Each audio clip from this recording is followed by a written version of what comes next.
حضور صلی اللہ علیہ وسلم کی پیدائش۔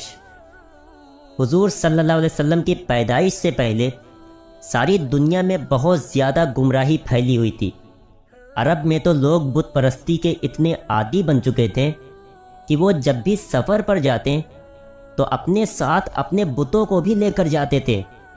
ان میں گمراہی اور جہالت اتنی زیادہ تھی کہ وہ اپنی لڑکیوں کو زندہ دفن کر دیتے تھے تاکہ کسی کو اپنا داماد نہ بنانا پڑے۔ اس گمراہی کے دور میں حضور صلی اللہ علیہ وسلم کی پیدائش ہوئی، لیکن پیدائش سے 50 سال پہلے ہی سے آپ صلی اللہ علیہ وسلم کے لیے ماحول تیار کیا گیا۔ روایتوں میں آتا ہے کہ زمزم کا کنواں جو حضرت اسماعیل علیہ السلام کے ایڑیوں سے جاری ہوا تھا، اسے بعد میں ایک قبیلے والوں نے دشمنی میں آ کر بند کر دیا تھا اور اس میں بالو و پتھر ڈال کر اس کو برابر کر دیا تھا۔ اسی طرح 300 سال گزر گئے اور زمزم کا کنواں اسی طرح بند رہا، اور لوگ بھول گئے کہ یہاں مکہ میں کوئی زمزم کا کنواں بھی تھا۔ ایک دن حضور صلی اللہ علیہ وسلم کے دادا عبد المطلب رات میں سوئے ہوئے تھے تو انہیں خواب میں ایک انسان نظر آیا جو کہہ رہا تھا کہ پاک پانی کا کنواں کھودو۔ عبد المطلب ابھی اس انسان سے کچھ پوچھتے کہ اتنی ہی دیر میں ان کی آنکھ کھل گئی اور وہ پریشان ہو گئے کہ آخر یہ کون انسان تھا جو مجھ سے کہہ رہا تھا کہ پاک پانی کا کنواں کھودو، اور یہ پاک پانی کا کنواں کہاں ہے؟ اگلی رات جب پھر سے سوئیں تو وہی انسان انہیں پھر سے نظر آیا۔ وہ کہہ رہا تھا کہ پاک پانی کا کنواں کھودو۔ ابھی عبد المطلب اس آدمی سے کچھ پوچھتے کہ ان کی آنکھ پھر سے کھل گئی۔ تیسری رات حضرت عبد المطلب نے پھر سے وہی خواب دیکھا تو آج خواب ہی میں اس انسان سے پوچھنے لگے کہ آخر یہ پاک پانی کا کنواں کیا ہے اور کہاں پر ہے؟ اس انسان نے جواب دیا کہ یہ زمزم کا کنواں ہے جو تمہارے دادا اسماعیل کے لیے جاری کیا گیا تھا اور 300 سالوں سے بند پڑا ہے۔ اے عبد المطلب، تم صبح کعبہ شریف کے پاس جا کر بیٹھ جانا، ایک کوا آئے گا اور ایک جگہ پر 3 بار اپنی چونچ مارے گا، بس سمجھ جانا کہ زمزم کا کنواں اسی جگہ پر ہے۔ صبح عبد المطلب کعبے کے پاس جا کر بیٹھ گئے۔ کئی گھنٹے گزر گئے، دوپہر کا وقت تھا لیکن ابھی تک کوئی کوا نہیں آیا تھا۔ وہ اٹھ کر اپنے گھر کی طرف جانے لگے، تبھی اچانک وہاں ایک کوا بولتا ہوا آیا اور پھر ایک جگہ پر 3 بار اپنی چونچ ماری اور اڑ گیا۔ عبد المطلب سمجھ گئے کہ وہ زمزم کا کنواں اسی جگہ پر ہے۔ حضرت عبد المطلب نے اسی وقت تمام مکہ والوں کو جمع کیا اور کہا کہ اے مکہ والو، وہ زمزم کا کنواں جو ہمارے باپ اسماعیل علیہ السلام کے لیے جاری کیا گیا تھا وہ اسی جگہ پر ہے۔ مجھے خواب میں اللہ کی طرف سے بتایا گیا ہے کہ اس زمزم کے کنویں کو جا کر کھودو جو 300 سالوں سے بند پڑا ہے۔ یہ سن کر مکہ والے کہنے لگے کہ ارے عبد المطلب، کہاں تم ان چکروں میں پڑے ہو؟ اس زمزم کے کنویں کو بند ہوئے 300 سال گزر چکے ہیں، اب تو وہ بالکل ختم ہو گیا ہوگا، اور اس کوے کا کیا بھروسہ کہ ہم اس قدر محنت کریں اور پھر ہمیں کنواں نہ ملے تو ہماری تو محنت برباد ہو جائے گی۔ اتنا کہہ کر مکہ والے اپنے گھروں کو واپس چلے گئے۔ عبد المطلب نے کہا کہ اے لوگو، میں تو یہ کنواں ضرور کھودوں گا، مجھے اللہ پر پورا بھروسہ ہے۔ عبد المطلب کا اس وقت صرف ایک ہی لڑکا تھا، اس کا نام حارث تھا۔ اسی کو ساتھ لے کر عبد المطلب وہ کنواں کھودنے لگے۔ اس وقت مکہ کی زمین پتھریلی تھی، وہاں مٹی نہیں تھی بلکہ زمین پر پتھر ہی پتھر تھے۔ اسی لیے یہ دونوں باپ بیٹے چھینی ہتھوڑی سے ان پتھروں کو دن رات توڑتے تھے۔ روزانہ صبح کو آ جاتے اور پتھروں کو توڑنا شروع کر دیتے۔ اسی طرح کئی مہینے گزر گئے لیکن زمزم کا کنواں نہیں ملا۔ اب تو لوگوں نے مذاق اڑانا بھی شروع کر دیا۔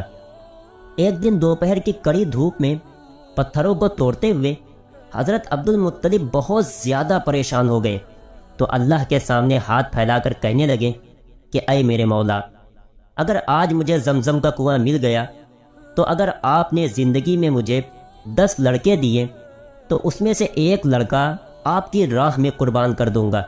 یہ دعا مانگنے کے بعد حضرت عبد المطلب نے چھینی ہتھوڑی سے جیسے ہی اگلے پتھر پر وار کیا تو ایک دم سے پانی کا ایک پھوارہ اوپر کو اٹھا اور پھر دیکھتے ہی دیکھتے نیچے سے پانی نکلنے لگا۔ پانی نکلتا دیکھ سارے مکہ والے جمع ہو گئے اور بہت خوش ہوئے، کیونکہ مکہ میں پانی آسانی سے نہیں ملتا تھا۔ عبد المطلب نے کہا، بھاگ جاؤ اے مکہ والو یہاں سے، آج سے اس زمزم کے کنویں پر سرداری میرے خاندان کی رہے گی، لیکن ہاں تم سب اس کا پانی پی سکتے ہو۔ زمانہ گزرتا گیا۔ حضرت عبد المطلب کو اللہ تعالیٰ نے 15 لڑکے دیے۔ تو جب سارے لڑکے جوان ہو گئے تو ایک دن عبد المطلب نے اپنے سارے لڑکوں کو جمع کر کے کہا کہ اے میرے بچوں، جب میں زمزم کا کنواں کھود رہا تھا تو میں نے اللہ سے نظر مانی تھی کہ اگر یہ زمزم کا کنواں مجھ سے آسانی سے کھد گیا تو میں اللہ کی راہ میں ایک لڑکے کو قربان کروں گا۔ میرے بچوں، کیا تم قربان ہونے کے لیے تیار ہو؟ سارے لڑکوں نے کہا، ابا جان، آپ ہم 15 لڑکوں میں سے جس کا بھی ہاتھ پکڑ لیں گے وہ اللہ کی راہ میں قربان ہونے کے لیے تیار ہے۔ عبد المطلب کہنے لگے کہ میں ایسا نہیں کروں گا، یہ ناانصافی ہوگی، اس لیے میں 15 پرچیاں بناؤں گا اور سب میں لکھوں گا کہ اس لڑکے کو نہیں ذبح کرنا ہے، لیکن ایک پرچی میں لکھ دوں گا کہ اس لڑکے کو ذبح کر دینا ہے۔ اب وہ پرچی جس لڑکے کے ہاتھ میں آئے گی اسے اللہ کے لیے ذبح ہونا پڑے گا۔ سب نے کہا، ٹھیک ہے ابا جان، ہم تیار ہیں۔ پرچیاں بنا کر لٹائی گئیں۔ سارے لڑکوں نے اپنی اپنی پرچیاں کھولی تو سب کے میں نکلا کہ اس لڑکے کو نہیں ذبح کرنا ہے، لیکن جب حضور صلی اللہ علیہ وسلم کے باپ حضرت عبداللہ نے اپنی پرچی کھولی تو اس میں لکھا تھا کہ اس لڑکے کو ذبح کر دینا ہے۔ ذبح والی پرچی حضرت عبداللہ کے ہاتھ میں دیکھ کر عبد المطلب بھی تڑپ اٹھے، کیونکہ حضرت عبداللہ لڑکوں میں سب سے چھوٹے تھے اور بہت زیادہ خوبصورت تھے۔ عبد المطلب اپنے سارے لڑکوں میں سب سے زیادہ عبداللہ سے محبت کرتے تھے، اور مکہ والے بھی حضرت عبداللہ سے ان کی شرافت کی وجہ سے بہت محبت کرتے تھے۔ لیکن عبد المطلب سردار آدمی تھے، اس لیے اپنی زبان سے پیچھے نہیں ہٹ سکتے تھے۔ ایک چھری اٹھائی اور عبداللہ کو ذبح کرنے کے لیے کھڑے ہو گئے۔ جب مکہ والوں کو خبر ہوئی کہ عبد المطلب اپنے بیٹے عبداللہ کو ذبح کرنے جا رہے ہیں تو سارے مکہ والے جمع ہو گئے اور عبد المطلب سے بحث کرنے لگے کہ کچھ بھی ہو جائے ہم عبداللہ کو ذبح نہیں ہونے دیں گے۔ عبد المطلب نے کہا کہ اے مکہ والو، ہٹ جاؤ میرے راستے سے، میں اللہ سے نظر مان چکا ہوں کہ میں اپنے 10 لڑکوں میں سے کسی ایک کو اللہ کے لیے ذبح کروں گا۔ اتنی دیر میں آس بن وائل، جو مکہ کے بڑے سرداروں میں سے تھے، وہ سامنے آ کر کھڑے ہو گئے اور کہنے لگے کہ اے عبد المطلب، آج چاہے تلواریں چل جائیں اور خون کی ندیاں بہہ جائیں، پھر بھی ہم عبداللہ کو ذبح نہیں ہونے دیں گے۔ عبد المطلب نے جب دیکھا کہ سارے مکہ والے ایک طرف ہیں اور میں اکیلا دوسری طرف ہوں تو کہنے لگے کہ اے مکہ والو، ایک شرط پر میں عبداللہ کو چھوڑوں گا، وہ یہ ہے کہ نجران میں جو ایک جادوگر عورت ہے، اگر وہ کہہ دے کہ عبداللہ کو نہ ذبح کرو تو میں ذبح نہیں کروں گا، ورنہ آج میں عبداللہ کو ذبح کر کے رہوں گا۔ مکہ والوں نے کہا، ٹھیک ہے، ہم نجران چلیں گے اور اس عورت سے معلوم کریں گے، وہ جو کہے گی ہم اس کے لیے تیار ہیں۔ اور پھر ایک بہت بڑا قافلہ مکے سے نجران کی طرف روانہ ہوا۔ 400 کلومیٹر دور نجران کا سفر کر کے یہ تمام لوگ اس جادوگر عورت کے پاس پہنچے اور اسے ساری باتیں بتائیں۔ تو اس جادوگرنی نے کہا کہ تم لوگوں میں اگر کسی بندے کو قتل کر دیا جاتا ہے تو اس کے بدلے میں تم کیا معاوضہ لیتے ہو؟ سب نے کہا، ہم اس کے بدلے میں 10 اونٹ معاوضہ لیتے ہیں۔ اس جادوگرنی نے کہا، تو پھر ایک پرچی میں 10 اونٹ لکھو اور دوسری پرچی میں عبداللہ کا نام لکھو اور پرچی اڑاؤ۔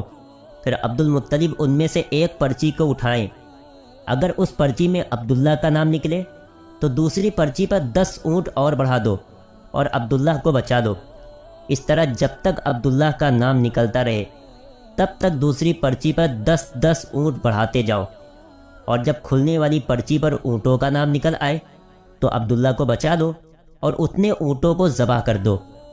سارے لوگوں کو یہ فیصلہ بہت پسند آیا اور پھر مکہ واپس آ کر پرچیاں بنائی گئیں۔ حضرت عبد المطلب نے اپنے 100 اونٹ صفا پہاڑ کے پاس لا کر کھڑے کر دیے اور دوسری طرف حضور صلی اللہ علیہ وسلم کے باپ حضرت عبداللہ کھڑے ہو گئے۔ پرچیاں بنا کر اڑائی گئیں تو عبد المطلب نے جب پرچی کھولی تو اس میں لکھا نکلا کہ عبداللہ کو ذبح کر دو۔ یہ پڑھ کر دوسری پرچی پر 10 اونٹ بڑھا دیے گئے اور دوبارہ پرچی اڑائی گئیں تو پھر سے عبداللہ کا نام نکلا۔ یہ دیکھ کر دوسری پرچی پر پھر سے 10 اونٹ بڑھا دیے گئے، کرتے کرتے 90 اونٹ بڑھا دیے گئے، کیونکہ ہر بار حضرت عبداللہ ہی کا نام نکلتا جا رہا تھا کہ انہیں ذبح کر دو۔ آخر میں حضرت عبد المطلب نے کہا کہ اے لوگو، یہ آخری بار ہوگا، اگر اس بار بھی عبداللہ کا نام نکلتا ہے تو میں عبداللہ کو ذبح کر دوں گا۔ سبھی لوگ خاموش کھڑے تھے۔ عبد المطلب بھی بہت پریشان تھے کہ شاید اب اللہ کی مرضی ہے کہ عبداللہ کو ذبح کر دیا جائے۔ اور پھر اس آخری بار بھی ایک پرچی پر 100 اونٹ لکھا گیا اور دوسری طرف حضرت عبداللہ کا نام لکھا گیا اور پرچی اڑا کر اٹھائی گئی تو اس میں لکھا ہوا تھا کہ 100 اونٹ ذبح کرو۔ یہ پڑھ کر سب کے چہرے پر خوشی کی ایک لہر دوڑ اٹھی۔ سب نے مل کر ایک بہت تیز نعرہ لگایا اور کہا کہ چلو بھائی، اب عبداللہ کو چھوڑو اور اونٹوں کو ذبح کرو۔ لیکن عبد المطلب نے کہا نہیں نہیں، ابھی ایک بار اور کیا جائے گا۔ دوبارہ پرچی اڑائی گئی تو دوبارہ بھی یہی نکلا کہ عبداللہ کو چھوڑو اور اونٹوں کو ذبح کرو۔ سارے لوگ خوش ہو کر کہنے لگے چلو اونٹوں کو ذبح کرو، لیکن عبد المطلب نے کہا نہیں نہیں، ابھی ایک بار اور کیا جائے گا۔ اور پھر تیسری بار پرچی اڑائی گئی تو تیسری بار بھی یہی نکلا کہ عبداللہ کو چھوڑو اور اونٹوں کو ذبح کرو۔ یہ پڑھ کر سارے لوگ خوشی سے جھوم اٹھے اور عبد المطلب نے بھی اپنے بیٹے عبداللہ کو گلے سے لگا لیا اور پھر 100 اونٹ ذبح کیے۔